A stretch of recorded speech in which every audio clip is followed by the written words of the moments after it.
Hello and welcome to the Samurais of Sound D&D stream. We are a community of voice actors, artists, and just generally creative people who come together on a bi-weekly basis to stream D&D. All are welcome.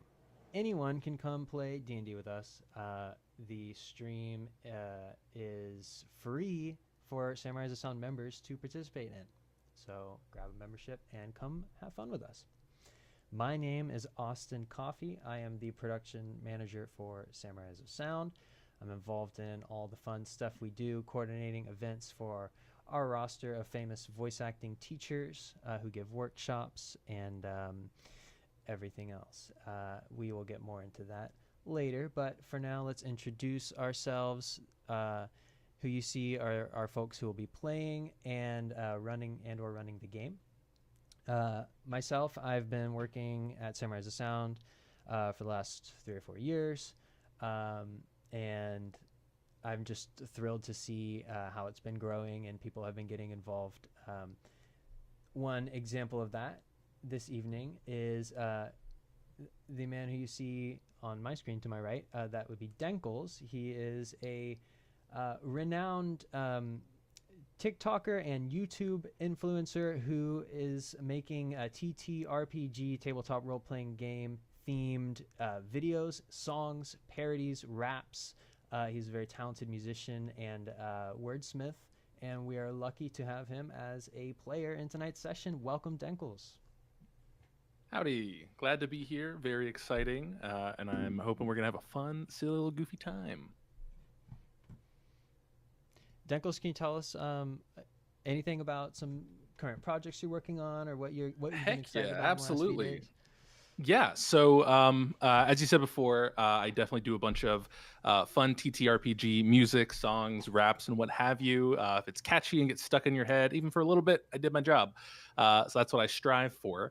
But other projects that I'm currently working on in the tabletop space are currently I'm working on making a monster capturing system type game with some friends from the ground up over at Unbeatable Cast on YouTube. Currently, it is themed as Pokemon, just to give an example of like how versatile the system is. But that's been going good. It's a really fun game and story that we're telling over there. We get to make up a whole bunch of different characters for wacky scenarios and stuff like that. It's been really fun to build a game from the ground up, opposed to just playing a game that you find online or anywhere else. Which is pretty cool to kind of be on the other side of that. Because normally in a situation like this, I'm one of the players, but being someone who has run it and knows how the rules work from its origin is definitely a weird feeling to get used to, but has been really fun and exciting for us to be working on for the past couple of years. For all the Pokemon fans out there, what would be the distinction, if you will, between the game that you're working on, and something like Pokemon? Yeah, so the idea that we're working on with is that it's a system that can basically function with any type of fandom. More specifically, it kind of came from we wanted to play a Pokemon themed game, but all of the other existing Pokemon like IPs and like Pokemon Tabletop United and those other games were very focused on the trainer being the like main highlight of like what's moving the game and kind of like making it progress, and like where the trainer has all these extra abilities. And what we've basically done is made it to where it's more focused on the narrative of the storytelling happening and the flow that the table has to basically tell a coherent story together.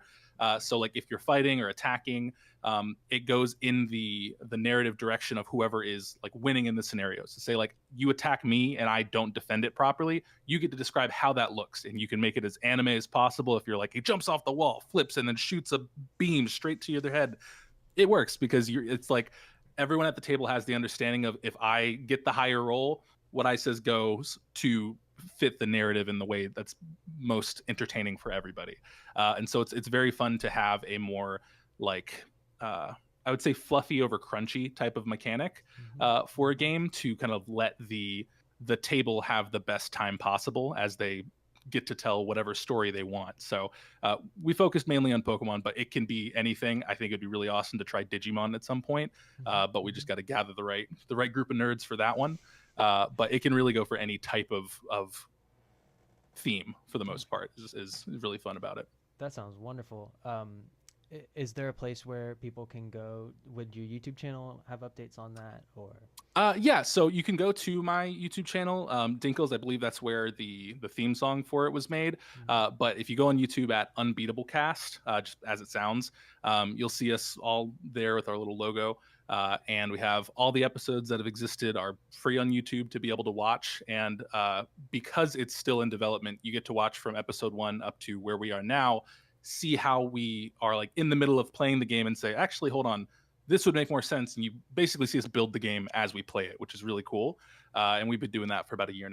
So it's been fun to watch that, and you get to learn it as we learn it, basically, and make it along the way. But youtube.com/unbeatablecast. youtube.com/unbeatablecast. Scarlett, would you mind putting that in our chat that will go out to the various streaming platforms? Thank you so much for sharing a little bit about that, Denkles. Gavin, why don't you share a little bit about yourself and about the session? Sure. I'm Gavin Kidder. I'm the DM for this evening. We'll be playing a game called Refuge. This is set in my my world, my homebrew setting, but it's just one of many potential locales that I have run, that I have in the world. I'm a musician primarily by trade. Work in a music store. I'm surrounded by instruments, and so that's what I do in my day to day. But I've been playing D&D and other tabletop games for since high school, and I'm a 30-year-old man now, so quite a while, and I've been DMing for the last 8 or so of those years in various campaigns. I also have a podcast, the Roll Warriors podcast, available on Spotify, on Amazon, Apple Podcast, basically anywhere you can find it. It'll be there. We've got like 80 episodes out. We mostly do science fiction stories, so things set in the cyberpunk universe, things set in like a space opera. That's kind of where I like to sit. I'm a big sci-fi fan, so yeah. Very nice. Danny was going to join us this evening. He was here and then he disconnected. I don't know where he went. Let me check the Refuge chat real quick to make sure we haven't heard from him there. Oh, his power went out. Storm. Yeah, it's storming where he is. Hopefully his power comes back on, or he can join us via mobile. I don't know. That's data, I guess, at that point. Over versus Wi-Fi. But I guess we can go ahead and get started. I will say that I'm not running this campaign, but I participated in the last session. A lot of fun. My character's name is Sergey. Kind of made him at the last minute before the session with Gavin's help. And he is a human cleric, level 1, and I help people. I'm part of one of the religious orders of Divinius, is one of the main goddesses, from what I understand in Refuge. Yes. That's all I have to say about that.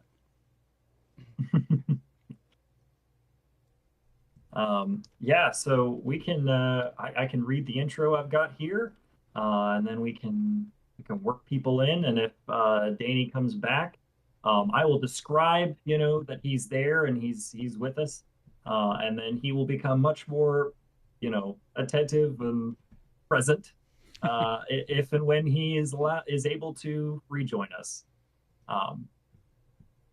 So here we are. As the disturbing dream from last night begins to fade from your memories, you rise from your bedrolls to take stock of the morning. Your disorganized camp is still, as your nightmare has risen you earlier than all the others. A family of refugees huddles with their 4 children close to a fire which, having gone out sometime in the early morning, is now just dead embers. The crew of the ship slept in their own huddle under a hastily constructed lean-to of furs and other bric-a-brac from the hold. Inland from the beach, Captain Dmitri has spent the evening seated upright in a chair taken from his quarters on the ship. He insisted until late into the night that he would stay in his cabin aboard the Curmudgeon, but after trying for over an hour to find a comfortable way to sleep in a room currently sitting, as the rest of the ship is, on the beach at a 45-degree angle, he gave up. He seems to be the only other soul awake at the moment as he hunches over a smoking pipe in his chair, looking perturbed. There is the sound of seagulls cawing and fighting over something nearby, and when you search for the source, you notice a body lying face first on the shore some 40 feet away. In addition to the body, there are 2 new figures you either failed to notice on board or have somehow appeared from the island in the night to join your camp. They are huddled close together and appear to be a goblin and a gnome. So at this time, I will ask Dankles, and I was going to ask Danny, but he can later, to go ahead and introduce your character, what they look like, who maybe they are, or if you want to save who they are for a conversation. Yeah, absolutely.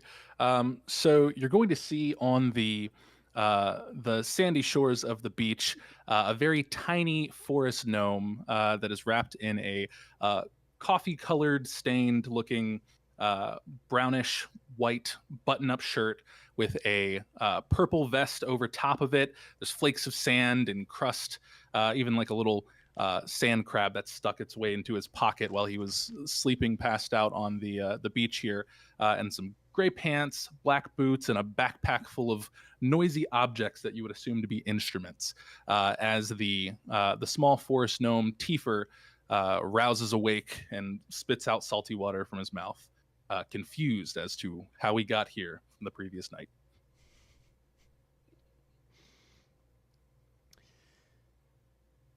I'm going to walk over to the gnome and sort of extend a hand to help him up off of the ground of the beach. Oh, thank you, friend. Why am I wet and sandy on the beach here? I was sleeping very cozily in a bucket in the ship, but the ship isn't here. Well, it is here, but it is broken up, it seems. A lot of pieces everywhere. Did something happen? You must be a heavy sleeper. If I sleep light, I float away. And I sort of take the hermit crab out of your pocket and flick it off into the sand. Oh, there goes lunch. Oh, my apologies. And who might you be? Who might I be? I am a cleric of the Order of Divinius, and I was sailing to this land to help establish the new order. What you may have missed in your heavy sleeping is that we were boarded by a certain pirate party of dwarves. So there was some fighting ensued. My friend, who is a crazy inventor, managed to do the bulk of the work, fending off the dwarves, and but it was not without its consequences, and that's why our ship has is in the state it is, and why you're not sleeping soundly in your comfortable bucket.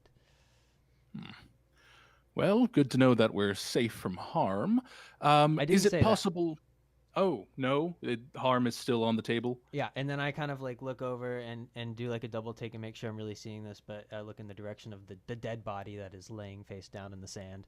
Yeah, I think that the jury's still out on our safety. Gotcha. If your friend that is inventive is nearby, could they potentially, I don't know how much of a shipwright they are, but they could maybe put together a dinghy of sorts, maybe, to get us back on our way? Under normal circumstances, I'm sure that he could procure something. However, he may or may not be in a state of complete despondency. At the GM's discretion? Yeah, so he's currently asleep next to the kind of stretcher where they have laid out Van Dionis. who is also unconscious from his festering wound. Um, it seems that the fight was a little bit too much for him because he was already near death um, on the ship. So yes, for the sake of the audience who didn't join us last time, and for the sake of our new player, Van Dionis is a very lithe looking Gith-Yankee warrior. And he seems to have a large gash across his chest that is giving some sort of a foul energy. And asleep next to him is another gnome wearing a large sort of mechanical looking backpack. And they're kind of cuddled up. It's cute. Nice. Does it seem like they require healing in any type of way to maybe help them not Oh, die absolutely, in they their sleep? require healing. They definitely require healing. However, Sergey might tell you that there's a problem with that. You see, Okay. when I exerted the full extent of the healing capabilities granted upon me by Divinius, holy be her name, I encountered some, shall we say, dark, repulsive kind of energy, and I was unable to maintain the connection that I usually seek to heal. Um, that's why you'll see if you look over at our friend Van Dionis that his gash is still very much open, and I'm hoping that I get to the bottom of it quickly. I suspect that we may have more pressing concerns, and I turn again to is it the goblin that's face down in the sand some 20 feet away? It's a dwarf. The dwarf. Oh, it's a dwarf. I thought you mentioned a Yes. goblin. No, there's a goblin as well. He is sleeping kind of near where you awoke Dankles. That is Danny's character. And we weren't traveling with a goblin. No, you were not. Oh, okay. Neither was I, but we learn new things every day. So I think that's the important part here. Should we check on this dwarven fellow to see if they need any assistance? Or, I mean, obviously, if they were one of the aggressors attacking us, we maybe won't assist them as much as we're trying to assist our gashed friend over here. But they could help us maybe figure out why the healing isn't working. A Well, lead, if you would say. it seemed that they weren't necessarily connected. At least from my point of view, they were sort of just pirates that wanted to board the ship. Um, However, how many compatriots do we have that have survived? Do we have like a full crew or like? So, of the 10 sailors who originally set out on this journey with you, you lost 4 in the fight. Okay. So, there are currently 6, and that includes the captain. So, 5 kind of huddled up for warmth in this little lean-to, kind of inland from the beach, and then Captain Dimitri is seated, and he's kind of watching you guys, but he doesn't seem to be all too interested in joining the conversation at the moment. He's Okay. just sitting there with his pipe, kind of stewing. And then there's a family. It looks like an elderly grandfather, 2 young parents, and their 4 children. There's Van Dionis and Grimble, and then there's this goblin and the 2 of you. Okay. So I turn back to the gnome, and also I haven't asked your name yet. Forgive my rudeness. Oh, no need to be rude. I guess it wasn't rude. However you want to say it, it's fine. You can call me Teefers. And I'll reach my hand out to shake. If that's normal here, to shake hands. I don't know if that's... I have I never could have seen this insulted you. before in my life, but I'm gonna No, that's go fine. out on a limb and extend my hand. A firm handshake. Sergey, um, Nice to meet you. like we were saying, since I think enough of our crew has survived, I don't feel the need to try to convert the dwarf onto our side. He seems like he's doing just fine where he is. If you ask me, his compatriots gave me a run for my money. However, I am quite interested in why that goblin is sleeping here. I didn't see one on board with us, and there wasn't one among the dwarves that I could tell. So he must have Hmm. come over here in the night and just decided to set up shop. Now that I think about it, I did hear snoring in the barrel next to me, but I think that was unrelated. I thought that was probably where the rats were. That Ah, could explain. what are the odds that two people stowed away and didn't discover each other in the process? Very likely odds, as we've discovered today. Okay. Those barrels were full of delicious pickles, so you were a little preoccupied. Yeah, they were full. No longer is that the case. Is it possible to know with the this seeming connection that's been severed, a way that we might be able to undo that in any way to help potentially heal these two injured people in our group? Well, Grimble's not too injured. I mean, he took some damage in the fighting, but he was healthy yesterday, Gotcha. yesterday Okay. morning. And he's cogent, but because his player is not present, if you ask him questions, I will give you very simple answers. Gotcha. No Um, worries. and yeah, he will be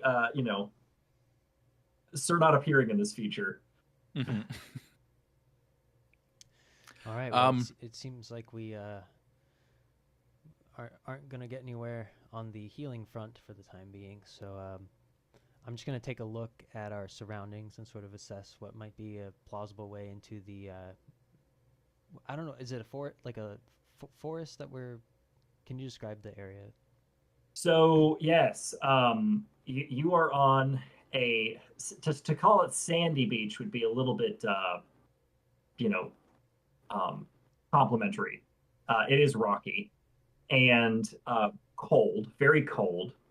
There's patches of ice all over, and as you move further inland, there's like a little bit of tufts of grasses here where the sand is and the rocks. But as you move in, it is tundra, like as far as the eye can see.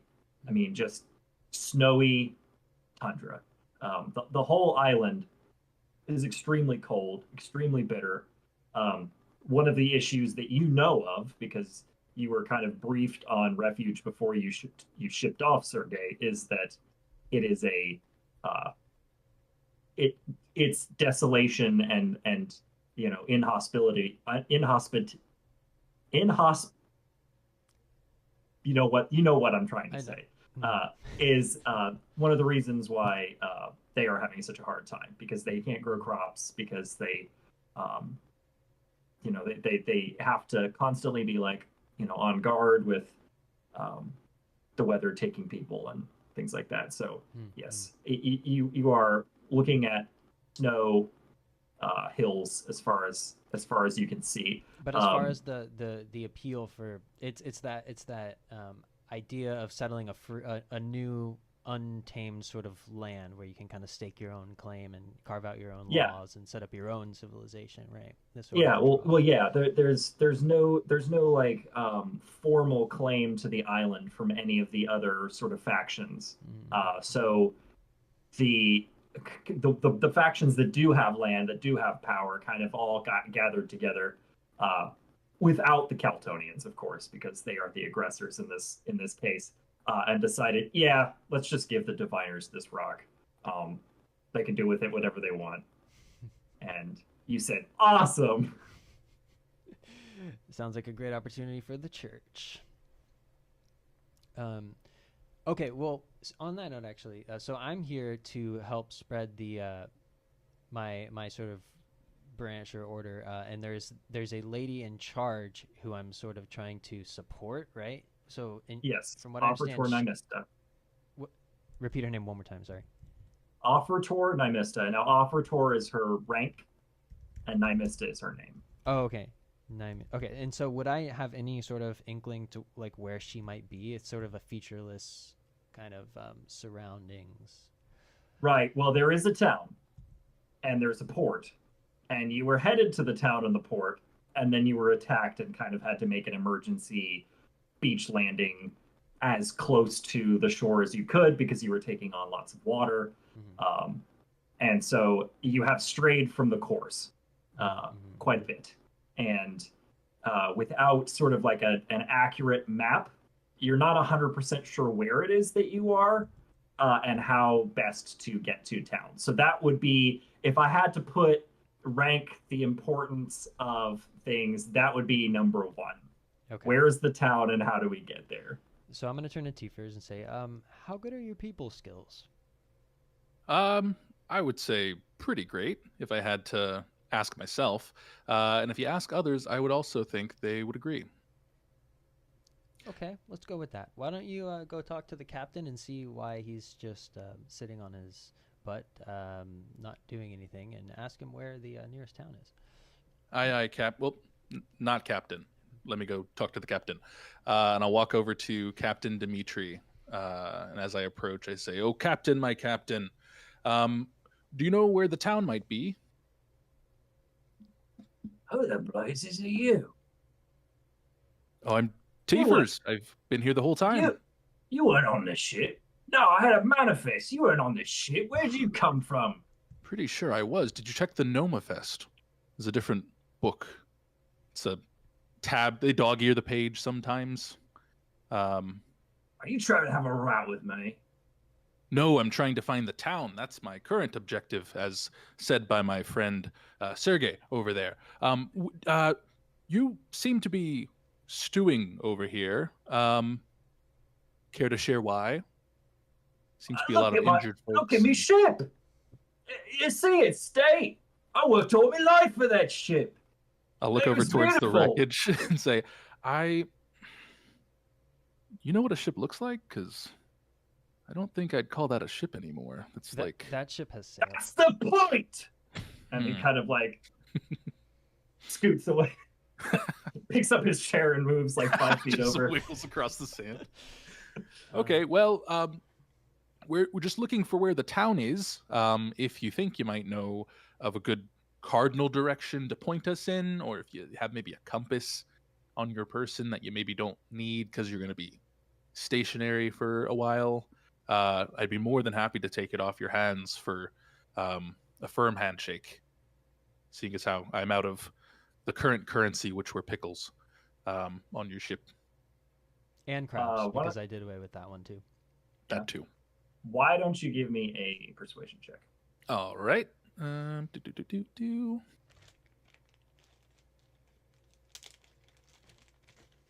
looking at a solid 17. Nice. He says, "You're right. There's no saving the ship now. Listen, near as I can tell, and this is just, me innate navigational skills up here. We're somewhere on the eastern side of the island, maybe northeastern. And I'm thinking, I know the town is southeast.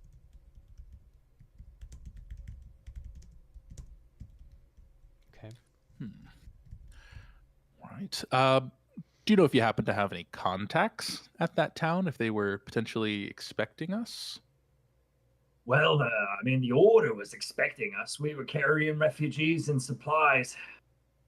I think with the raids going on, they've been getting pretty desperate for these, provisions. Were we able to recover any of the provisions, like after it did anything to wash up on shore that's salvageable? I mean, you can look. I think the crew has pulled what they have, like, kind of gathered around them, which would be like, dried meats. There's probably a barrel of ale. There's furs, of course. But you'd have to like sift through. Gotcha. A derelict ship for whatever's left. Sure. Yeah, more or less just seeing if what was salvageable was anything that we could carry to give more validity to our voyage to town. So when we get there, they're not just like, well, where's the stuff you needed to bring if we were tasked with something. I'm glad you're alive, but Why didn't you bring stuff? Yeah, I feel like that's if they're really in dire straits, that's the first question they're going to ask. Okay, so I'll say to Captain Dimitri, if you have been so gracious to gift us this information, what we could do is scrounge around a couple of odds and ends here and pop over to the town, let them know, hey, we kind of run aground, or if we could tell them that there were pirates, if it seems like they may have already been expecting that a bit, but see if we can get some folks to come back and help out, maybe get a secondary ship, some bits and pieces to be rebuilt, get you a new ship or the same ship.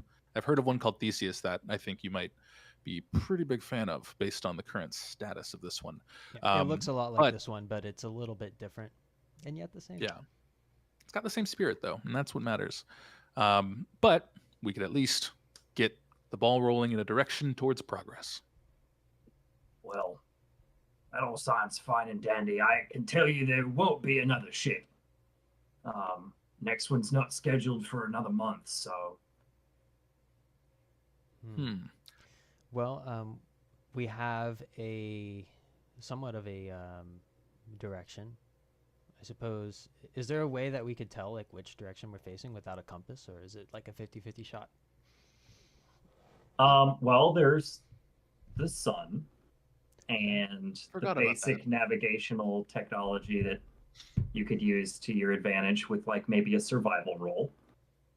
Yeah, I mostly just pray to that sun. I don't really use it for anything. Yeah. So I would, Yeah. I Well, maybe have- your prayers will tell you where to go.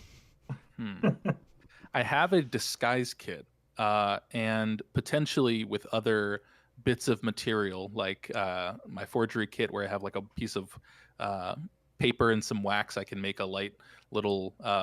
It's like the thing where you take the needle and you put it on a leaf, but since this is like a tundra, I'm sure there's not a leaf just sitting around. But making like a makeshift compass to give us that initial cardinal direction to point us southeast, to start moving towards the town. I totally thought where you were going with this was I have a disguise kit, so I would like to disguise myself as someone who knows where they're going. That's what I thought too. See, you're leading up to it. Once I had the direction, then the disguise would be complete. So right. It's all coming together. But yes, for a lack of better terms, I would like to disguise myself as someone who knows what direction to start moving, if I can forge that in some type of way. Okay. Let's see. What kind of roll would this be? Maybe like I don't know. Survival's the only thing I can think of. That's what I was thinking too. Good with me. Let's give it a go. Oh, natural 20. What the heck? I never roll well, and I'm scared that I'm rolling this well now, because then it sets up a precedent that it's not going to be followed up with anything better. So 21. 21. So kind of you're used to the song and dance, not necessarily the knowing where things are, but you've disguised yourself well. And so now with this new felt charisma and confidence, that can only be attained by being like a ostentatious white man. Big scarf, one of those big adventurer hats, and say, "Yes, I now know which way we need to go. Head this way." And I point in the direction that I'm assuming is right. You point in a direction, and there happens to be a little copse of trees in that direction. Perfect. I knew it. Follow me, friends. Allies, this way. Can the family also go with us too? I feel bad leaving them on a cold tundra beach. So anyone set up who, a caravan. Anyone who you want to can accompany you. I mean, there's this goblin, the goblin who, by the way, because he's not available, but I very much don't want him to miss out on this. The goblin is kind of inspecting the dwarf body right now. I say, good friend, does he have any money in his pocket? Or I guess maybe not if he was robbing people. Yeah. So, he's like, no money, and then he holds up like a scroll. Good haul. Does it seem like so if we can gather up as many folks that are willing and able to move, and then carry those who can't, does it look like Captain Dimitri wants to just kind of sulk more and watch his ship, or is he going to be able to go with us too? He will if he's the captain of a ship, right? I want to find a like maybe is the wheel of the ship anywhere nearby? I can just have him take that as like a sentimental thing of like it'll be with you. The ship is in our hearts. I do have a +5 insight, which is my highest skill. So could I, as my compatriot Tiefers is rallying the troops, as it were, can I just take a moment to just really sit and ponder, almost in parallel to his sulking, except directed towards him specifically, and see if I can read the signs of the inner workings of his mind. Sure. Okay. I'll take that as an insight roll. 6 + 5, 11. 11. You, using your skills of deductive reasoning, are able to ascertain that he's at the lowest point in his adult life, and he's kind of just gonna sort of wander behind you aimlessly, without sense of purpose or direction in his life anymore, because it's all gone. Okay. Did getting the wheel for the ship help at all? Like getting just a tangible piece of something to remember? He's got it in one hand, and he's kind of just dragging it on the ground. Oh no! I feel like "Fix You" by I'm gonna Coldplay quickly is kick the sand crab out of the way that was in the path of the wheel digging through the sand. Yeah, he's like, "Oh, my job as a captain is over. I guess I'm nobody now. I'm just Dimitri. I'm just a guy. Who's that even?" Not with that attitude. Well, Refuge is a place of new beginnings. I came here to help establish my religious order, and maybe you came here to start the next chapter of your life.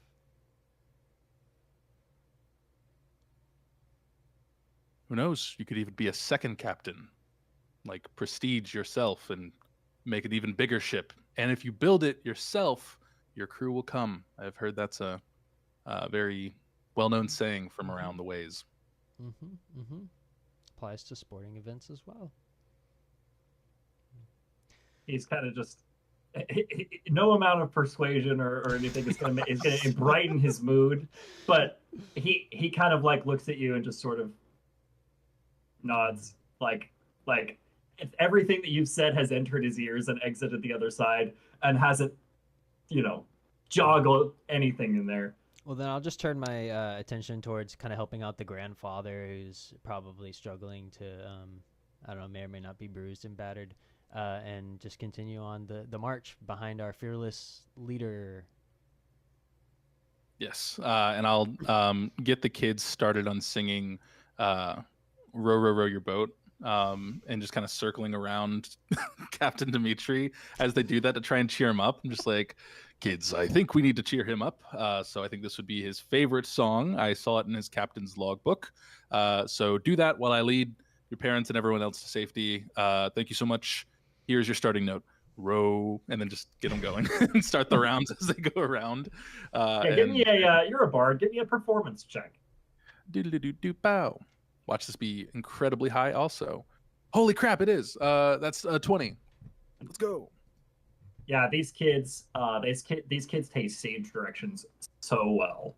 Perfect. I saw them doing the rounds. I'm like, row, row, row your boat, row, row, and it's a cacophony of children singing. It's great. Yeah, and it doesn't sound bad at all, like you'd expect it would. And you can sort of see Captain Dimitri bobbing his head a little. Gently down the stream. I rowed my boat. I rowed it a long time ago. But then I'll continue leading our group forward towards the tree. Yeah, yeah. The grandfather's leaning on you. His name's Piotr, and Sergey. He's like, "Oh, thank you, young sir. I saw you battling those dwarven rapscallions on board. That was some fine work. Oh, if I was just 30 years younger, I would have been right there next to you." Thank you, thank you. Fighting is not something that I relish, but you know, when necessary, well, I like to think I can hold my own. Um, no need to feel guilty about your age. I hope to survive in these lands long enough to earn the respect that someone of your advanced age demands. Are you coming on to me, young fella? Well, is that forbidden in my religious order? No, not necessarily. He's like, because if you are, I'm flattered, but I'm not interested. Sorry. And he's gonna kind of like lean on his cane and take a step to the left. I'll just join in the chorus and try to, um, you know, move that situation forward. Okay. So you march to this cusp of trees. It takes about 20 minutes because it was kind of far on the horizon. And yeah, there's not much tree here. It's like 10 trees. They're basically barren. There's like one kind of uh, coniferous tree that's got some bristle to it, but yeah, deep in like the midst of the bramble, there's like one little nest of birds who are shivering and keeping each other warm um, in this frozen wasteland. To try and help the birds as we pass by, Tiefers is going to kind of like whistle through his teeth and try and match the little chirping that the birds have, and will cast a little temporary prestidigitation to warm up that small area where their nest is a little bit, just to give them a little bit of reprieve. I don't know how much that'll last for them. I mean, obviously for only an hour, but it could go a long way for Yeah, some birds yeah. and make their day a little bit easier if possible. Yeah, it seems like it seems like it had a desirable effect. The mama bird is moving around a little bit more. Maybe now she feels like digging through the dirt for some worms, for a meal for the children. And from this spot of trees, you spot kind of far in the distance a large like forest, um, kind of in the distance. Hmm. Okay, well, gang, it looks like closer that we go, we see this forest here that hopefully can protect us from some of the harsh winds we're facing here in the tundra, so it may get a bit warmer for us.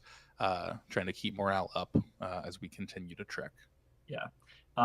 Judging by the distance, it's probably going to be like a couple of hours march to this Mhm. to this um, wood. And Um, as the as that's going, I'll keep the prestidigitation kind of jumping from pocket to pocket, because I know all of us can't fit in a little 5 square space. But to try and help fight off the cold as much as possible as we're all moving, I can keep that bopping around everybody if possible. Sure. um, Captain Dimitri's kind of scoot up a little closer and open up a map that he has. Um, and you'll see he's kind of he points. He's like, I think I think those are the Burwood, which means we're going sort of in a cockeyed direction, but sort of the rightish direction, maybe. Well, better than the wrongish. So, um, at least once we get there, we'll have better understanding of our directions and headings, because we'll have at least a landmark to maybe go off of, uh, which I think will help us. Has so everyone that's here, no one's traveled here before because it's very like new territory for a lot of folks and people. Yeah, So a lot like, of it's uncharted. Uncharted, that's the word I'm looking for. Yes, Uncharted. With the map that Captain Dimitri has, does it seem to be like handwritten, where there might be any additional like notes or like personal like addendums that they may have put on there, like when traveling here, tips and things like that, of like little landmark? It's absolutely hand drawn, and I can share it potentially into the chat. See, where do I have it? Ba ba do ba ba dee ba ba. Share. Copy link. Yes. Anyone with the link.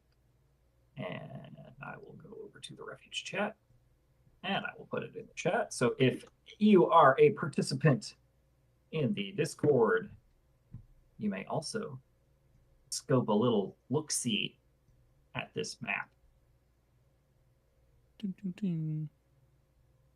Are you seeing it? It's loading. This is in in the Refuge chat. Okay. Yes. Yes. Nice. Okay. Oh wow, this is really okay. So we're heading nice. towards Can I show the this Burwood, you said, on the stream to the folks at home watching the stream? Absolutely, go ahead. Yeah, if you're not all folks didn't know how to do that, so yeah, you're welcome no, that's okay. to. I'm still working out this workflow myself, but I'm gonna switch to my OBS virtual camera, and then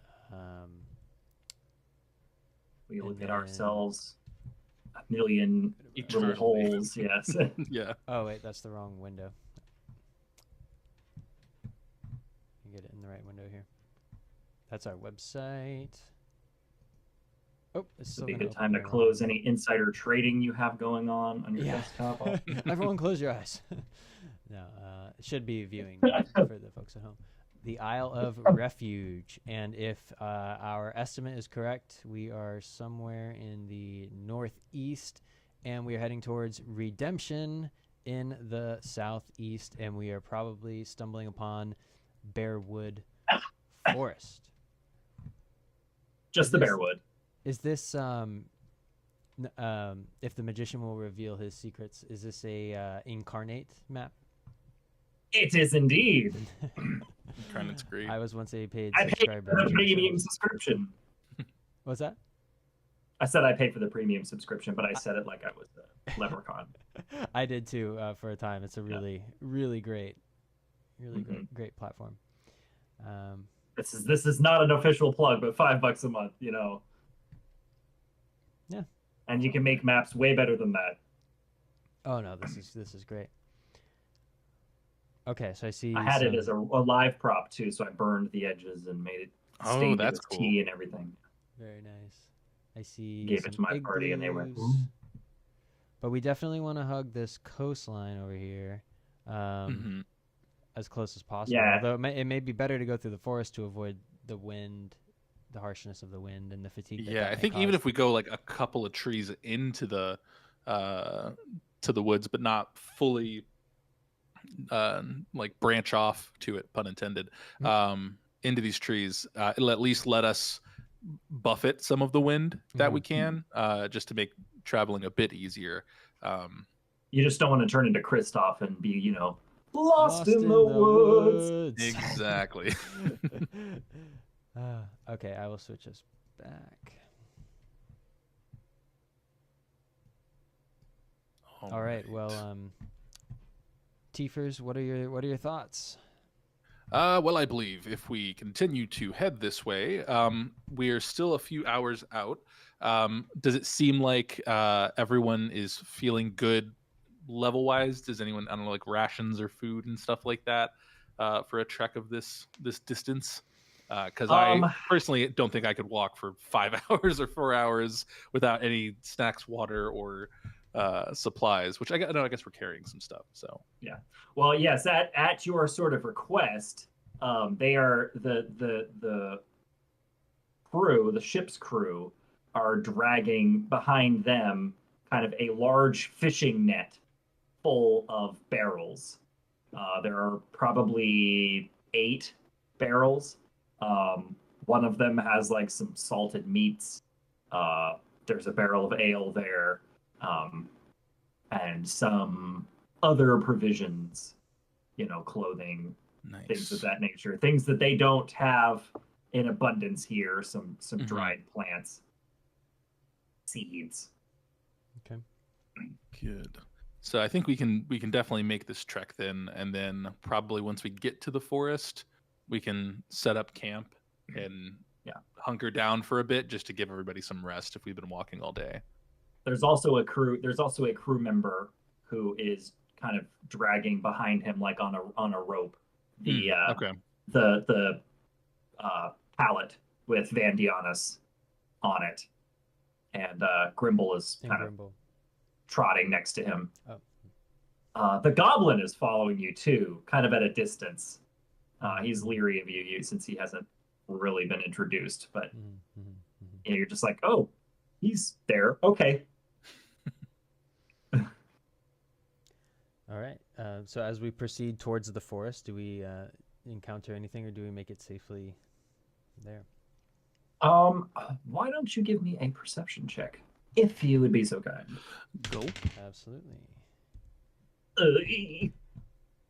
That is going to be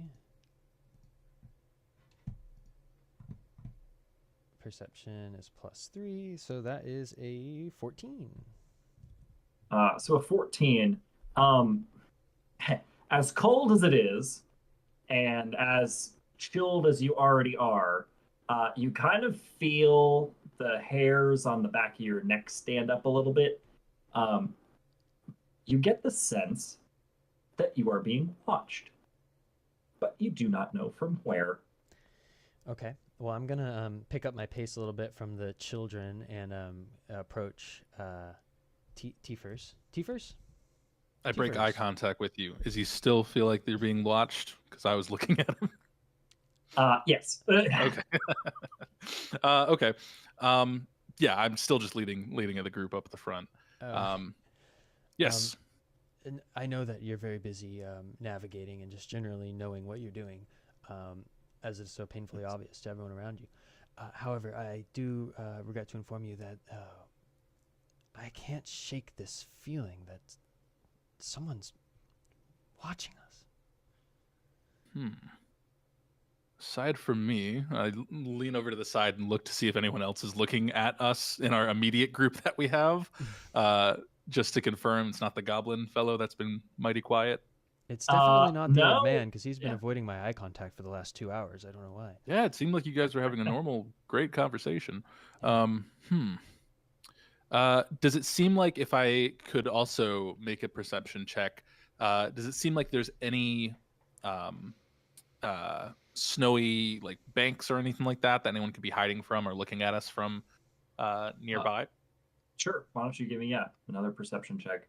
Or you can call this investigation, since you've already perceived something. This is true. Now you are Yeah, I'll trying to investigate. recall what that is. Hiya. Okay, so 3 is a magic number. I don't think that applies here though. So Not a lot of love for 3 in the old D&D verse. Nope. As much as they would claim to say all numbers are great in this game, some aren't. Some That's aren't. okay. 3 is better than 1 though. Provably, but yes. with a 3, yes, there are snowbanks. Well, they're probably in the snow looking at us, but we won't know until they make themselves known, or unless we talk to them first. Should I talk to a snowbank and see if they might have some words to exchange with us? I tried that once. It didn't go very well. I think we should just proceed as if nothing out of the ordinary is going on and try to make haste for the forest and see if we can't make camp before the sun goes down. Perfect. Group, keep walking. No one is watching us. And we'll just keep having us move forward. Yes. Piotr's just going to be like, why did you say it like that? Oh, just so that you were confident that no one was watching us in any way whatsoever, just to make sure you could could rest easy as you walked. But and now not have that's to walk. all I can think about. I'm getting images of the war. Okay. So that's an unintended side effect of that. Think of the snow, maybe, or was there snow Are during they the war? watching us too? in the snow? No. Look at your lovely you have grandchildren. They're singing still. We're now singing 99 bottles with ships on the wall. And we're at like Melody's all right, but the 72. boys I don't like so much. Sorry, boys. Sorry, Dari. Sorry, Torben. Sorry, Sven. You're all right, but Melody's the cool one. Yeah, I think we'll just continue forward, keeping that plan of we feel like someone's watching us, but we can't prove it. So we'll just kind of stay alert, as alert as we can. I think Seifer can only stay so alert because he didn't see anything. So he's just like, well, I'm okay. I'm just going to keep doing my thing. But if, I'll know someone's following me if I get shot with a crossbow in the chest. That's the easiest way to find out. The sun is close to setting when you finally make it to the tree line here. The Burr Wood is a not a very welcoming collection of trees here. They all have kind of like a twisty, gnarly, sort of creepy vibe to them. There's like black lichen that grows on the trees, but only sort of on the northern side. And there's sort of little brushes of grasses and things that kind of poke out of the snow every now and then. It's very quiet. Occasionally you'll hear the sound of like a crow or some sort of, hardened snowbird sort of making its presence known, looking for companionship in this cold, inhospitable place. But yeah, by and large, it is a break from the winds of the tundra, but you don't feel like ease. I don't feel better you about would it. hope so. Yeah, it's shitty, but in a different new way. Yeah. Cool. I think then, as we all are kind of like hunkering down to rest our legs from travel, I will see if we can get some. I don't know if we should do big fires. Maybe multiple small fires, or would one big fire be better for the size of group that we have to keep us all warm, or to try to keep warm? That'd be more of like a survival. Yes. I mean, sure, you can make a survival check to determine what best the arrangement you should make. There's I think it's 19 naturally. Worth figuring that out, especially if we already feel like we could be detected in the night. Yeah, because if we did a big fire, then it's like so that'd be a 20 for survival. 20. You have the good sense that you maybe shouldn't stay right on the outskirts of the woods, but you should trek in a little bit. All right. And in sort of a kind of semi-clearing, it's not like really a clearing, but there's just less for a little bit. You set up one big fire so that you can all kind of huddle together for warmth and keep a tight perimeter. Great plan. Yeah, I think as soon as we got into the forest, and a lot of the other crew members were like setting down the barrels and buckets, I'm like, I have that thought of we shouldn't be right here on the edge. So like as soon as that one person's carrying a barrel and they set it down, it's like, gang, we actually maybe another 50 to 100 feet inward. Sorry, I was thinking of the plan and you guys acted quicker than I could handle. So just good. You get first break. You don't even have to do watch. I got your watch for you. You're good. Sleep through the whole night. Actually, sorry. Thank you for your service. Do I salute? I don't know. I salute. Yeah. Good job. Give him some good thumbs up. And yeah, I think we'll if a perimeter set up, Tiefers will definitely take first watch if possible. Okay. Yes. So the sun has set, and the first of the three moons is visible in the night sky. Arnis, the leading moon, and you set up camp, and you're kind of, I don't know, what are you doing to sort of keep your spirits up? Well, I'm feeling closer than ever to the reason why I set out, which is to link up with the leader, Offertor Nimsida, and I missed so that. Nymista. And so I'm feeling like this is a good opportunity. Things are slowed down. I'm gonna kind of start a prayer, sort of a line of inquiry with my higher self and the deity Divinius. And just kind of be Okay. quietly, kind of like looking in the fire. Yeah, go ahead and make a religion check, and just hold on to the result. We'll get to that later. That is. I think. Wait, did you say don't say the? What'd you say? I just said hold on to the result. Keep sorry. it handy. Okay. But it'll be a little bit before we actually develop it.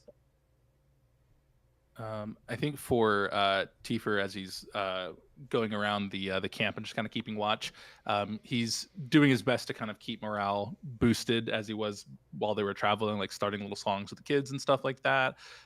With the other crew members making small bets here and there for like coins and odd bits and ends. Even trading for stuff that isn't necessarily monetarily valuable, just being like, oh, I'll trade your hat for his scarf if I can flip this knife 3 times without like cutting my hand if I go to catch it or something like that. Just small little things just to kind of like make them laugh and keep a smile on their face so that they're not focused on the cold, harsh everything else that's surrounding them. But yes, that exact idea as the night goes on for the folks that are still up and awake. Okay. Your watch passes uneventfully. The feeling that you're being watched has never really left you, and I will say, Sergey too. You're praying, but that's kind of in the back of your head the whole time. You're like, something looking at me, and I can't shake it. But you're praying all the same. Going through your book, and you have like a leaf pendant that you're kind of moving in your hand and reciting some incantations and things like that. The second moon has risen in the sky, Bello, the companion moon, and I think Tiefers, you're starting to feel tired. You're starting to feel it a little bit. Gotcha. I will look to see. Sergey, do you feel all right to take the second watch if I would rest my eyes for a bit? I seem to be a bit tired. It takes me a minute to kind of register that someone's talking, and I look over. Oh, sorry, I was deep in thought. Yes, of course. Why don't you go rest? You've been leading us all day. I will watch as long as I can, and then wake up one of the barrel bearers. Awesome. And if anything else more important happens, like, I don't know, an attack or evil wood spirit, maybe? I don't really know what's in this area to know what would afflict us. Or if the thing that is following us but isn't, I look to the old man to make sure he doesn't hear me say that something is following us, then wake me up. But otherwise, I'm going to get some much-deserved sleep. Right. And then I just, where I'm standing, curl up in a ball and just go to try and fall asleep. I will stuff the leaf pendant into my pocket and stand up and just lean against one of the trees and scan the environment. Sure. Why don't you make a investigation? Investigation is 5. 5. I'll give you 2 things with 5. So thing 1 is you don't really recall what happened to the goblin that was following you. He's kind of disappeared, for lack of a better term. Maybe he, you know, wandered off into the woods somewhere and left you to your own devices, or uh, maybe he's hiding somewhere nearby. You're not sure. The other thing is that you do hear kind of the distinct sound of like some wolves howling in the distance, like the very very far distance. Just creatures of the night, what music they make. Hmm. Okay. Um, well, I'm wondering. I kind of just want. I'm wondering if I should, if it's worth noting.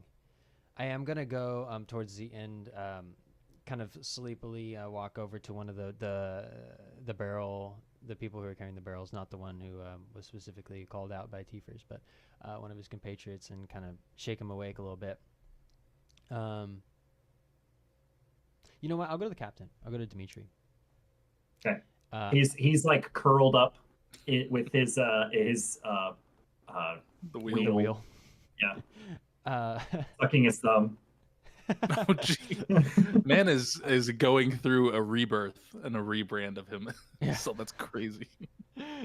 I'm gonna like turn the wheel, at first just a little bit, and then like as if he's like dreaming of a storm, increasingly until he wakes up. The hurricanes are It's coming. okay. Oh, It's okay. uh, um, I it's dreamt there was a sea drake. oh well.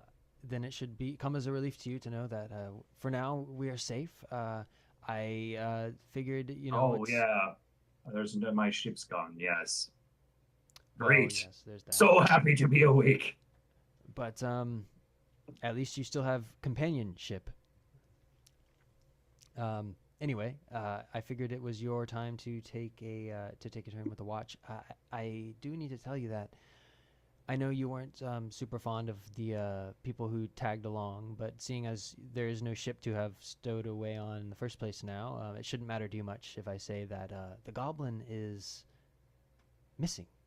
He was definitely here when we came, or I think he was here when we came, but I don't see him anymore.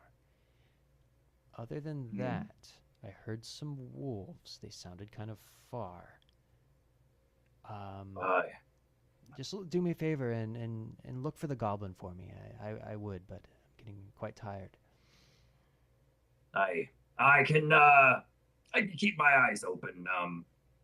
He seemed like a did he seem like a shifty fella to you, maybe? Well, he did loot a corpse, which is No predicated worse upon. crime. Then yes, yeah, he seemed like a shifty fellow. I, But that doesn't oh, mean he can't be helpful to us, and it seems like we still have quite a long journey to go. So I'd rather have all the help I can get. okay. I'll set aside my resentments for the corpse looters and keep my eyes peeled for that little fella. If I happen upon him, of course. Okay, Get some rest. I will tuck myself into my bedroll. Okay. As you go to like close your eyes and you kind of you see just the blurry like half sleepily like you see Captain Dimitri or just Dimitri now digging through like his pack and he pulls out a bottle of some sort of hard drink and pops the cork off with his mouth and takes the swig and starts walking the perimeter. He's still a captain to me, where it counts in my heart. He's a captain in our souls. Exactly. Um, He's a okay. captain of this friendship. Um, you've been asleep for a little bit now, Sergey. Um, and what was the result of your religion check, by the way? 17. 17. Um, you are having a restless sleep. Mm. Um, your prayers earlier kind of, you sat on them and mulled on them. And now you are getting like a feeling, almost as if some sort of presence is trying to communicate with you, to let you know that where you are right now is like not okay. It's not safe, or it's maybe cursed would be like an idea in your head. And you kind of see you sit upright, and you're looking around, and you can't tell if this is a dream or if you're awake. And you sort of look up into the sky, and you see all three of the moons are in their highest point now. Shenty, the trailing moon, has joined the others. And heathens, or like worshippers of the old gods of the world, would call this like the witching hour, or like the time in between times, or there's many names for it, but it is supposed to be like a convergence of magical energies, and in sort of the far off trees, you kind of see like this flash of green light, which is cascading around a silhouette, of kind of like a hunched figure, who looks, sickly but powerful. And then you open your eyes, and you are seated upright, the rest of the camp sleeping around you, except for the children, the four of whom are dancing around the trees with these glowing little orbs. I'm going to sit bolter upright, and then stand up and, children, in sort of this hushed whisper, what are you doing? It's the middle of the night. Why are you dancing with these willow wisps? This is not safe. Go back to the campsite, find your parents, and go back to bed. Torben's gonna kind of look over, like, with like this childlike wonderment. And he's like, but the lights are so beautiful. They started coming out of the trees. It's magic.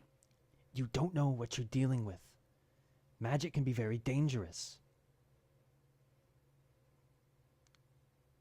Okay, you're gonna make me say it, especially during the witching hour.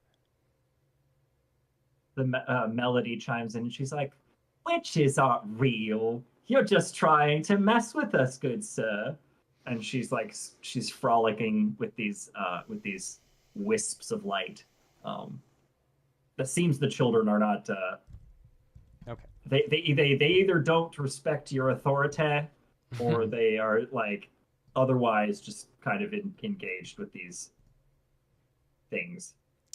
I am going to cast Thaumaturgy on the will-o-wisps to see if I can dim them to the point of not being able to be seen. Ooh. You kind of reach out with your divine magics, and you sort of reach out to the first of the wisps, and are like shuddered by some sort of energy. Oh dear. My concentration wavers from the kids, and I sort of turn back to the camp, and I go back into the camp, and I, with the intention of waking Tiefers and the parents of the children, and I go to Tiefers first, and I sort of shake him awake. Tiefers, I know you took the first watch, but something's going on. Oh yeah. What's up? Look over there. Do you see those lights dancing in the trees? Oh yeah. Is that what was following us, or was that something else? I don't know, but I tried to dim them, and it didn't work. I'm not used to that happening. It didn't feel right. The kids won't listen to me, so I'm going to wake the parents. Maybe you could make better sense of this than I can. And then Sure, I I didn't. turn and go find the Okay. parents. I'll scuttle and go towards the light whilst Sergey goes to get the parents. Yeah. But not like Estelle in a and go Orden. towards the light, I want to die kind of way, like go towards the lights that were described to me. Yes.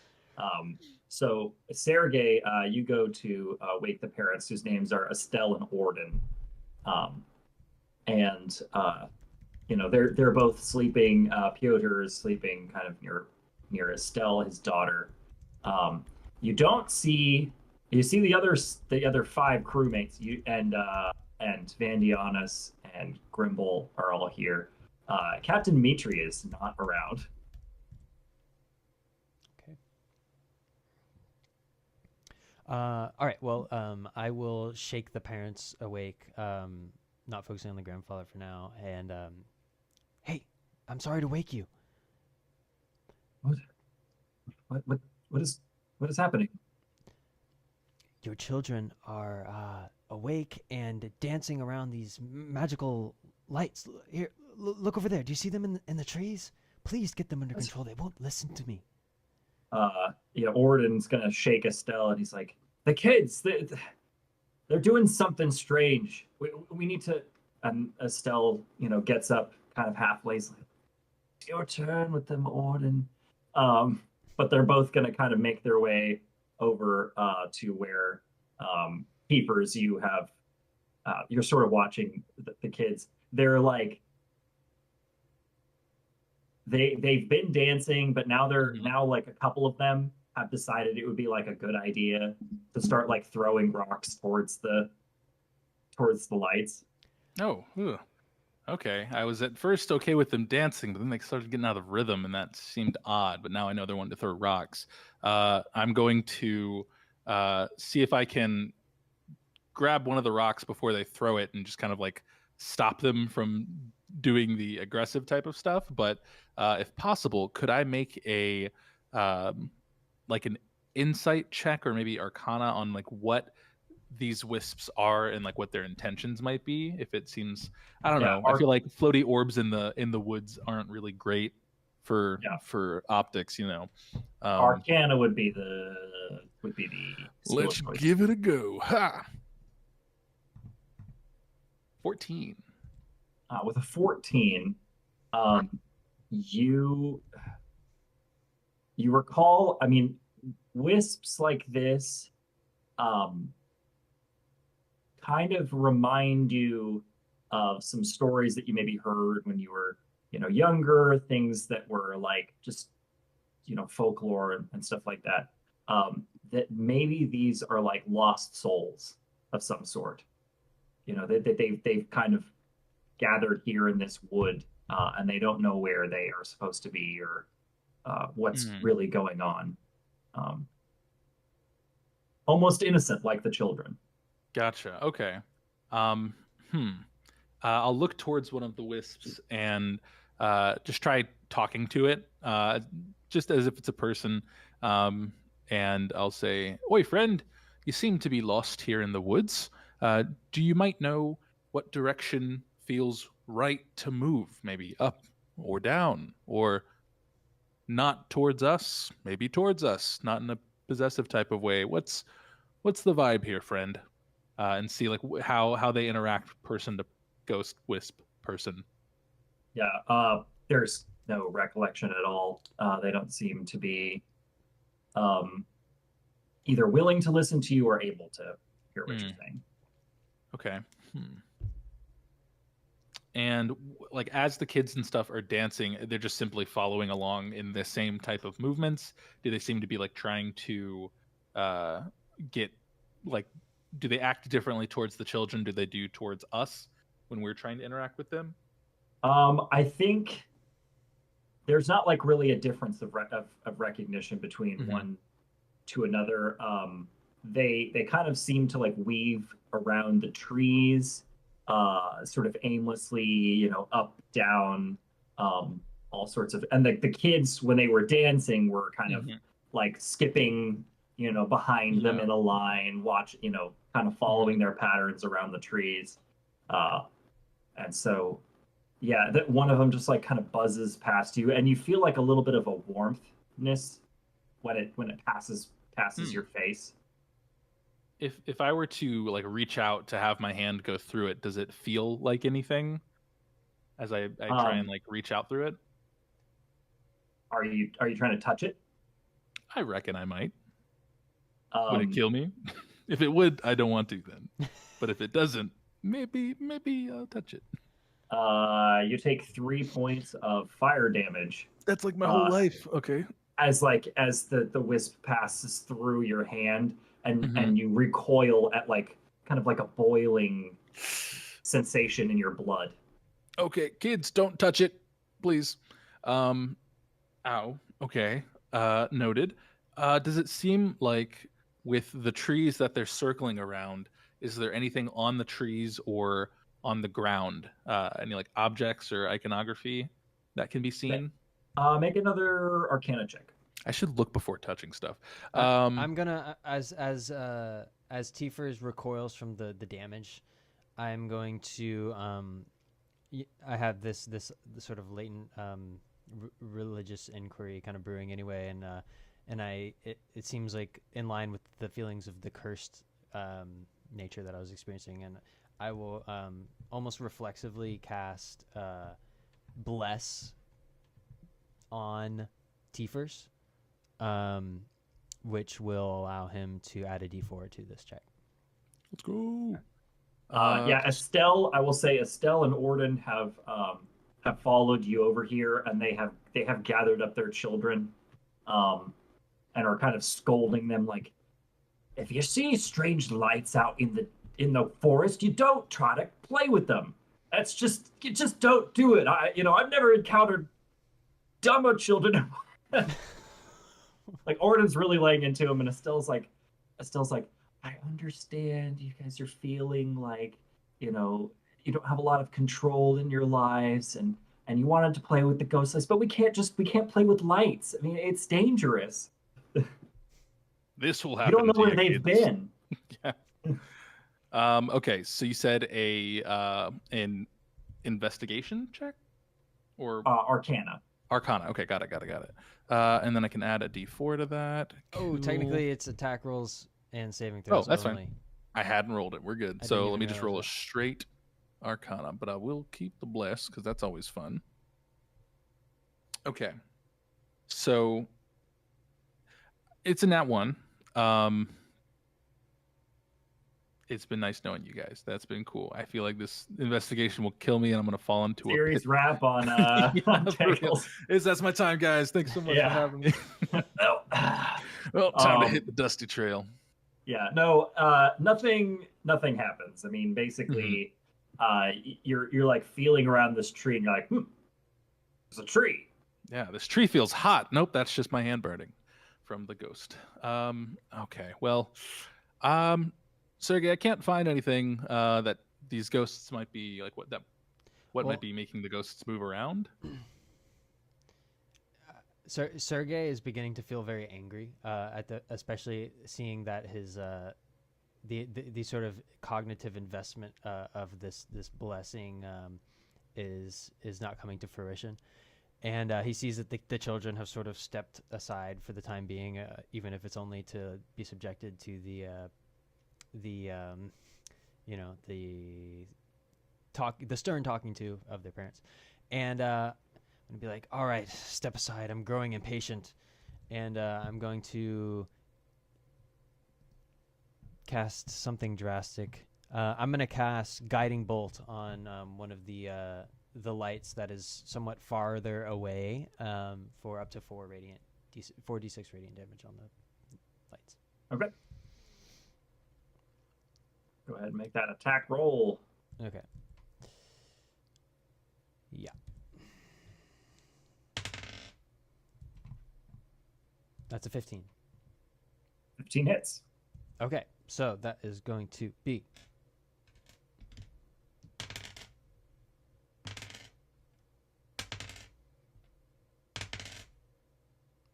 13 radiant damage on one of the lights.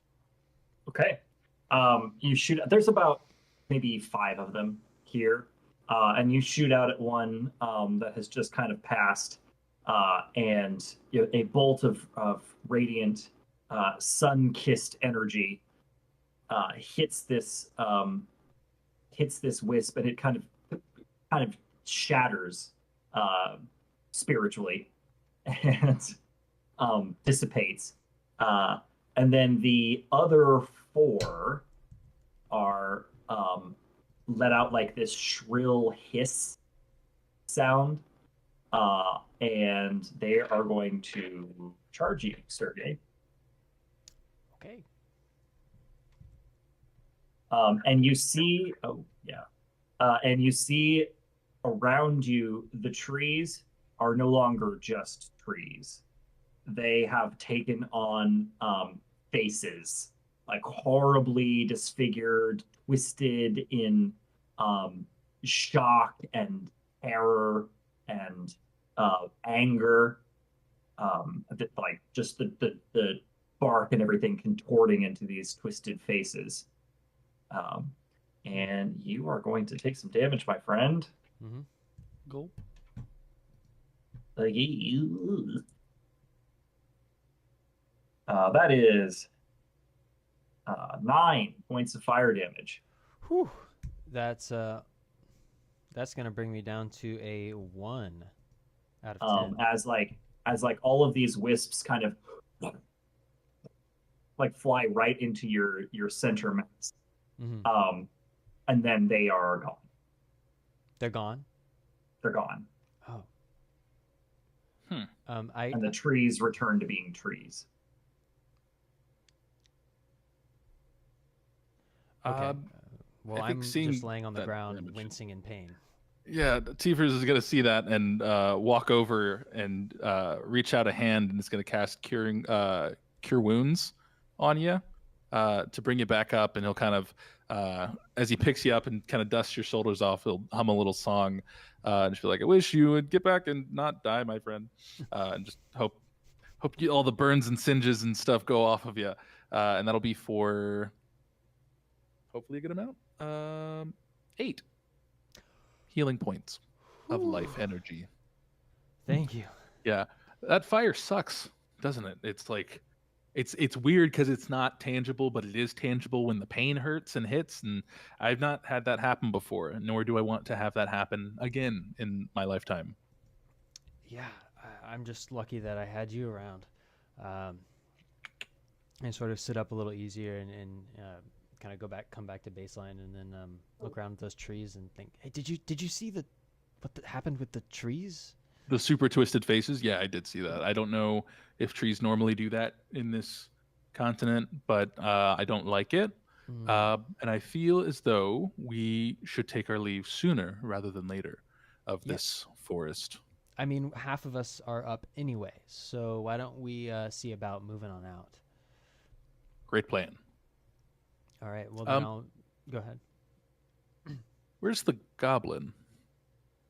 Oh, goblin. Do we see And any back to signs of the Dimitri. goblin?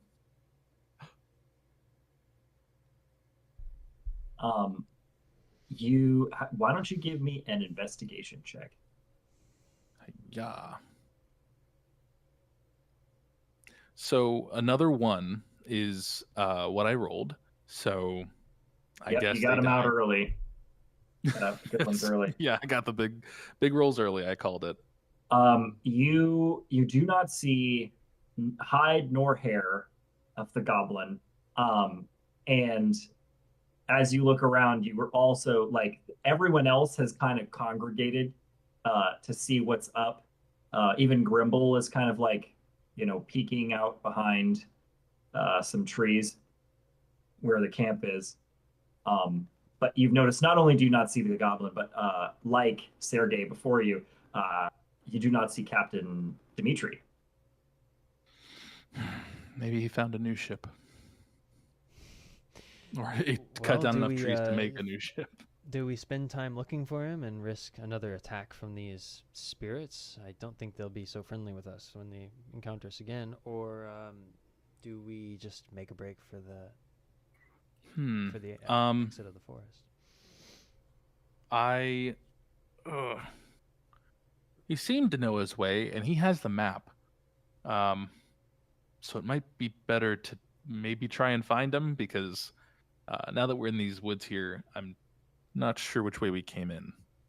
You have a good point. Well, do I see any, if I scan the immediate environment, do I see any trails that look like they could be left by a heavy steering wheel dragging along in the half sandy ground? Snowy ground, no. Yes, you do.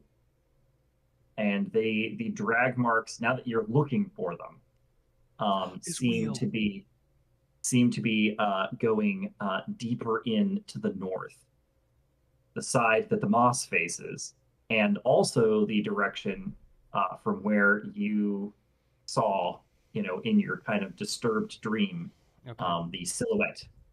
Well, I'm gonna turn to two Tiefers and gesture towards the trail, and then say, well, this might be a good time to mention that while we may find our friend Dimitri, if we follow this trail, we may find someone else who I may have had some sort of religious vision about. He was a older, kind of creepy, stooped figure with this green sort of energy emanating from him, and it gave me this feeling that I wasn't supposed to be here, that this land may be cursed, which I'm even more sure about after our encounter with the will-o-wisps.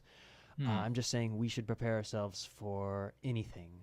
But that said, I am kind of keeping this between me and Tiefers without trying to raise alarm with the rest of the group. Yeah, I look back to the old man who's always worried about everything that's happening surrounding him. Yes, no one will know. Okay, we'll keep an eye out for green auraed individuals that wish to do us ill, and hope we can convince them otherwise.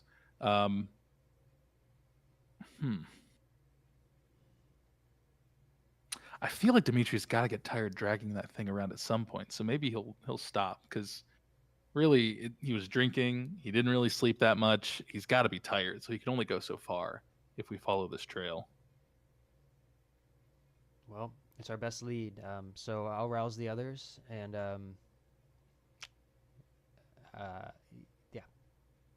I'm going to keep an eye on this trail so I don't lose it, because I didn't see it every time I tried to look for some swarm of tracks. So I'm going to lock into this as best as I can so I don't fail any further. All right. I return to the camp and I raise everyone. Excuse me. Yes, I know you weren't expecting to wake up this early, and that the moons are still in the sky. But we need to get going. There's been some goings on that are a great cause of concern for me. The safety of the children is in jeopardy. There have been will-o-wisps. There have been creepy figures and wolves in the distance. It's time to move on. Wolves! The old man. Yes. Rest assured, we're not in any immediate danger. However, we need to go find the captain. He must have drunkenly stumbled off. But if I could just urge you to please be quiet. There might still be goings on in this forest that we do not want to interrupt.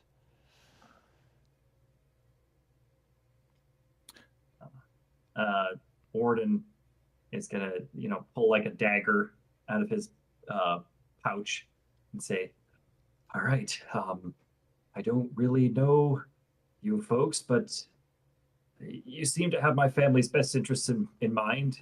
I'll follow."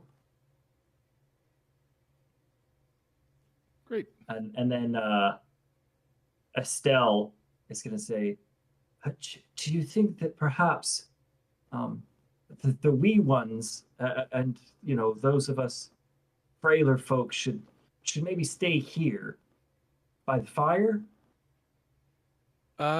Sure. Yeah, sure. Okay. I don't know how much help they are going to be in looking for the captain. This is true. And I'll look over to Sergey and say, "Do you think we should just maybe go try and find the captain, the captain formerly known as Dimitri, and see if we might have a better chance The than formerly making captain, still known as formerly Dimitri. yeah, the formerly captain still known as Dimitri. An excellent idea, Tiefers. We'll be faster with just the two of us anyway. And then I Yeah. turn back to the family and I say, very well, Tiefers and I will go it alone, and we'll be back as soon as we find sign of Dimitri, and then we'll be on our way. Does that sound agreeable? Sounds that sounds fine to me. And Grimble's gonna kind of like give you guys a little salute as he draws like weapons and prepares himself to kind of guard the camp. Thank you for your service. I'll scurry off towards the drag line of the wheel. Okay. You guys follow this drag line. It's sort of aimless. Dimitri didn't seem to be kind of like compelled to go in any one particular direction, but he is heading north, as it seems. And you eventually, you kind of look up and spot in the trees there is what looks to be some sort of totem, or maybe like a ward that's in the trees. It's made out of twine and little like bones.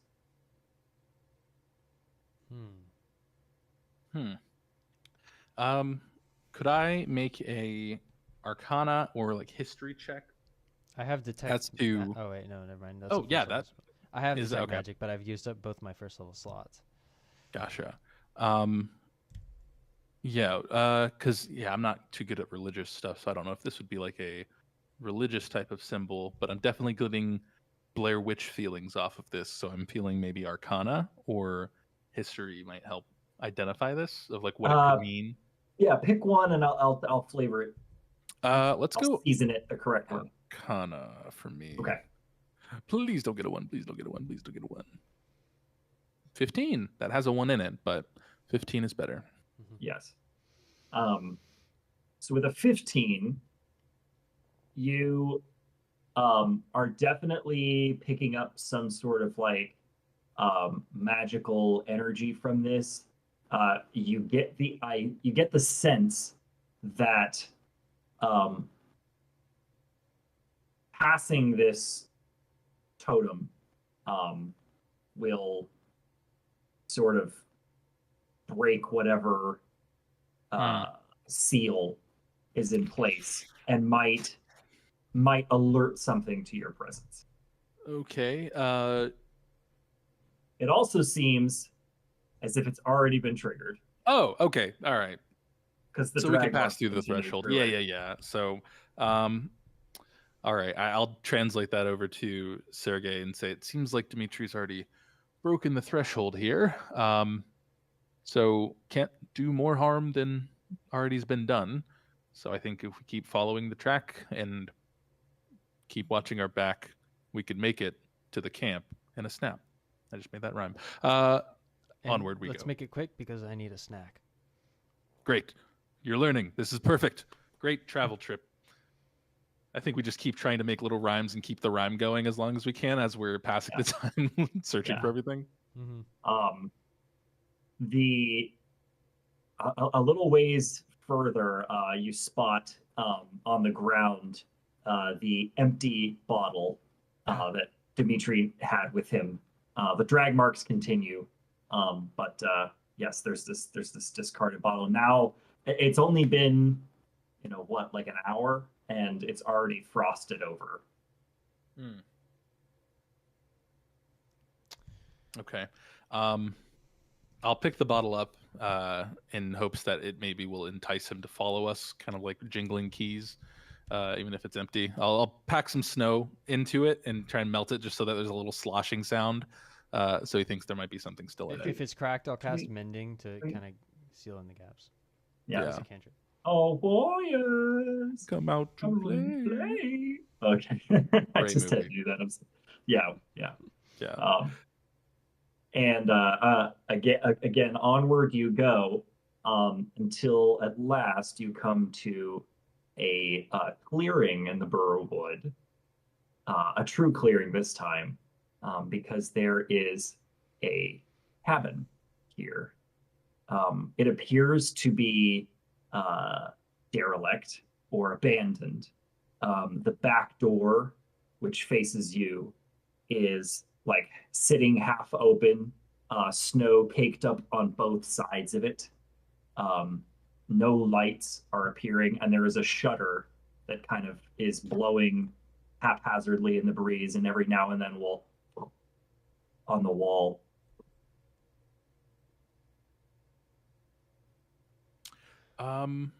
Okay. Do you want to go in first, or should I go in first, or should we? I could throw the bottle in and see if that might scare them out.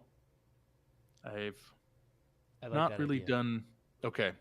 I just throw the bottle. I wait for it to try and like catch it through the window shutter as it's swinging open, just so it doesn't get stopped, and see if I can make it in. Bonus points if it Okay. whistles in the wind. Give me like an attack roll for accuracy. Yeah. Let's do attack. We'll just do hiya. With dexterity as the modifier, please. 11. 11. You arc this bottle, and it crashes on the shutter as it's closing. And you hear quiet, like very, faintly, some rustling from inside the cabin. And I'll kind of boast up my voice and say, "And next time I won't miss. Now come on out." I think that'll work. And then we kind of just wait and see if anyone rustles or makes any more noises outside. Yeah, you are still hearing some rustling. Okay. I don't think it's working, Sergey. All right. Well, you We did may your have to part. go with. I'll go open the door and see what I see. Right behind you. 5 feet behind him. I cautiously stroll up to the door and catch it in the wind, and then lean in to see what I can see. Sure. Are you casting any sort of light source, or are you relying on your bad vision? I'm relying on my bad vision for now. Okay. Well, the moons are at their highest, so there you can see a little bit in. You get the sense that you are like maybe entering in some sort of kitchen.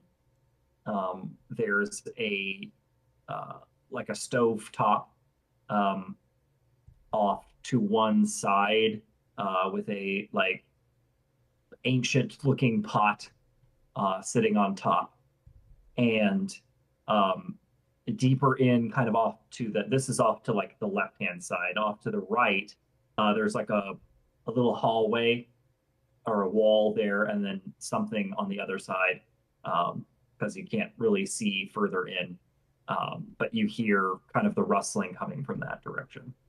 Okay. And Well, it sort of sounds like scraping.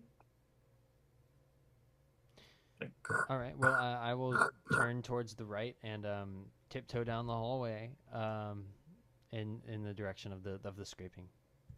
Okay. And sort of I will follow gesture behind for with my my dark vision. compatriot to follow at whatever distance they feel safest. Okay. So I will have. Does anyone want to make a check or any sort of thing? Stealth, investigation. I'll do have a you? stealth check to kind of move through if possible. Yep. I'll step aside and let you tiptoe by me. That'll be I think mainly it was the open the door, get in past the doorway to make sure there weren't any like traps immediately, and then I can take care of the rest. So that's a 13 for stealth. Okay. All right. So you are sort of, up against the wall, doing a little Mission Impossible. Mm-hmm. Your own theme music. Yeah. You humming that a little bit as I'm stepping. Yeah. Yeah. You kind of watch him do this, Sergey, and look over to the pot once more. And now that you're a little further into the room, you can sort of see into its contents. There is a frozen over stew of some sort. There is a eyeball and a hand that are caked in frost sitting on the surface Of the pot? of the pot.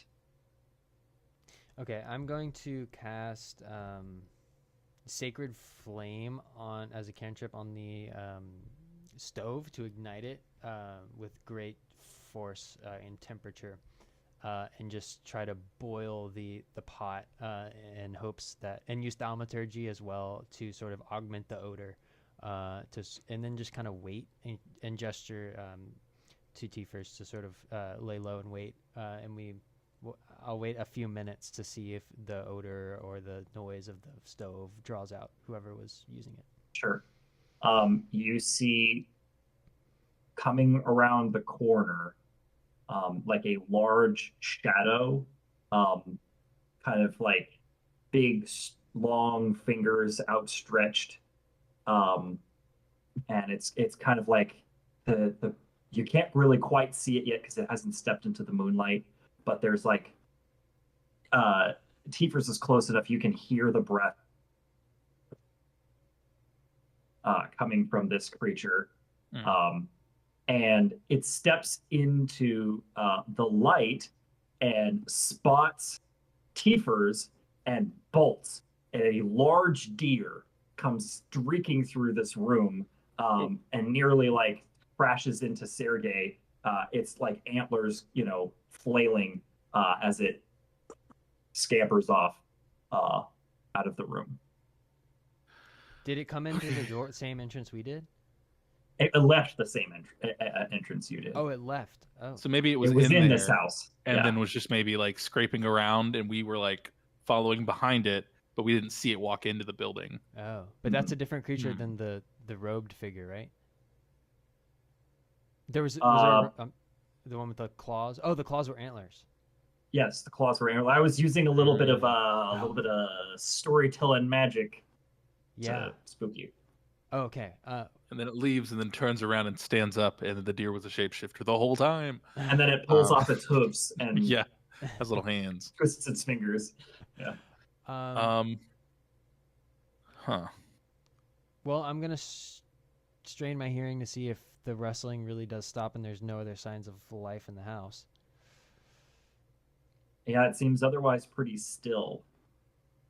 Okay. You can kind of look further in if you feel so inclined. I do have dark vision if I can look towards the ground to see any like footprints or dragging of wheels that belong to ships previously. Gavin, we are gonna bring it in for a landing here in the next few minutes. Okay, yeah, absolutely. You see drag marks along the ground. Within those drag marks, old dry blood. Like it's been here for years and years and years. And the trail kind of, because you have dark vision, you can kind of see into this room. I mean, it's like a very nondescript cabin, with some chairs, a desolate fireplace, and a front door. On the other side, there is a little hatch that you expect maybe goes to a cellar, and the blood trail goes to the hatch and stops. I turn to Sergey. So, are you going in first, or am I going in first? What do we do here? I've not dealt with cellars before. Well, I went in first last time. So you're already accustomed to it and want to go a second time. That's an interesting. Okay, I could get behind that. After you, not wanting to go toe to toe with a bard in the nuanced art of debate, I just begrudgingly step forward towards the hatch and, well, open it up. Okay, a large creak as you open this hatch. Clearly, like there's a little bit of frost on it. It hasn't been opened in years, and kind of dust trickles down and settles along the ground as you stare down into a dark hole. I will just is there like a ladder or a rope or anything that could There's help a me? couple of there's steps. Oh, there's steps. Oh, okay. Yeah. Well, I think at this point I will start casting. Do I even have? I might have some torches. I think I can make a torch. Also, now that the door is open and there's not a trap, Tiefers will go in first because he has dark vision, if that would help. Yeah. But I do have prestidigitation, so I can make a little fire to light a torch. I'll just Or really I have a follow candle. close. I'll just follow close behind you. I don't want to create Okay. light sources if we don't need to. No worries. So then I will lead first, stepping on the first creaky step. All right. Okay. Yeah. So you step down these creaky steps, and get into the cellar proper. I mean, it's a cellar. There's celery things down here. The most notable things, however, you would not maybe expect to see in a cellar, and I will describe those things. Um, there is an altar at the far side of the cellar, made of woven branches. On the top of this altar appears to be some sort of wand of some sort. Um, and behind the altar is a mosaic. Um, Closer inspection of this mosaic would reveal that it appears to be made of teeth that have been stained into different colors. And it is a mosaic of the Dominus Mactabilis. Would I know what that is? Make a religion or history check, please. Okay. Natural 20. The Domus Mactabilis is a house that sits upon two long chicken legs, and it is often depicted in these same sort of like occult or ancient religions predating Divinius, as the domicile of the Baba Yaga, an ancient sort of witch of power. And this is a picture of that. We're not in that currently, right? No, it's a picture of it, and it's Okay. made of teeth. Love that. Okay. I wouldn't think that there's a ritual that's like if you collect enough teeth and make a portrait, it turns the house you're in into that, right? That's not on the table. You've never heard a story that says that, no. Oh, but someone could always make up the story and it be true though. Oh, I think Tiefer's imagination is getting the best of him, and he's kind of spiraling now because he's like, You're writing your next. There's so many other materials you can use aside from teeth to make a picture. Why did you use teeth? This is crazy. And so he's just like going through the headspace that someone needed to be in to be like, this is a reasonable medium to do my art. This makes a lot of sense. But is very creeped out. Mm-hmm.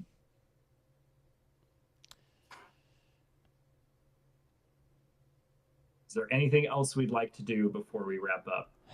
I think Tiefers will light a candle just so Sergey can see it because currently I'm seeing it and it's dark. Yeah. See where I was just kind of rambling a bunch of crazy stuff because this looks like a really crazy thing to describe. Yeah, I thought it was just like watercolors or something. This is. No, that one even has a cavity. Yeah. And now I'm smelling the stew upstairs. Okay. This is really good. I will just send up a hasty prayer to Divinius, if only to kind of just like get this heathen kind of flavor out of my highly religious mouth. Yeah. You say a prayer, and your kind of spiritual aura becomes drawn to this wand positioned on the altar. And you know enough like religious symbology and iconography to at least recognize the material that this wand is made out of. It is made out of bodock or orange wood, which is often depicted as the wood of the mind. Oh, okay. Then I will. I'll pick up the wand. Okay. Yeah, you feel like a it feels, good in your hand. It feels right.